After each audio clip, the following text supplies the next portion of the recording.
বোতল বোতল এসব মদ একমাত্র রাষ্ট্রায়ত্ত প্রতিষ্ঠান কেরু অ্যান্ড কোম্পানির মাধ্যমে সরবরাহ হচ্ছে সারা বাংলাদেশে, আর এর মাধ্যমেই আয় হচ্ছে শত শত কোটি টাকা। তবে মাদকদ্রব্য নিয়ন্ত্রণ অধিদপ্তরের আওতায় নিয়ন্ত্রিত এই প্রতিষ্ঠানের খোদ পরিদর্শক শাহজালাল খানের নামেই রয়েছে ভুরি ভুরি অভিযোগ। কর্মস্থলে অনুপস্থিত থেকেও কাগজে কলমে উপস্থিতি দেখানো এবং মদের চালানে অগ্রিম স্বাক্ষর করার মতো মারাত্মক অনিয়মের অভিযোগ উঠেছে তার বিরুদ্ধে।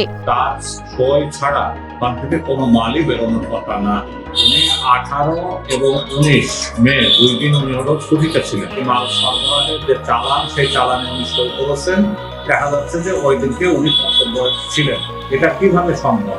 এবং আমাদের কাছে সন্দেহ হচ্ছে সম্ভবত এই পুরো চালানি উনি হয়তো বেআইনি ভাবে ব্ল্যাকে কোথাও বিক্রি করেছেন কিনা, এইটা জোর তদন্ত করা দরকার। চুয়াডাঙ্গার দর্শনায় অবস্থিত এই লাভজনক প্রতিষ্ঠানটির নিরাপত্তা ও রাজস্ব সুরক্ষার মূল তদারকি এবং মদ সরবরাহের ছাড়পত্রের চূড়ান্ত আইনি দায়িত্ব থাকে মাদকদ্রব্য নিয়ন্ত্রণ অধিদপ্তরের ওপর। কিন্তু অভিযোগ রয়েছে পরিদর্শক শাহজালাল ব্যক্তিগত কাজের ছুটি নিয়ে জেলার বাইরে থাকলেও কেরুর হাজিরা খাতায় তার নিয়মিত স্বাক্ষর মিলছে। এর বড় প্রমাণ মেলে গত 18 ও 19 মে।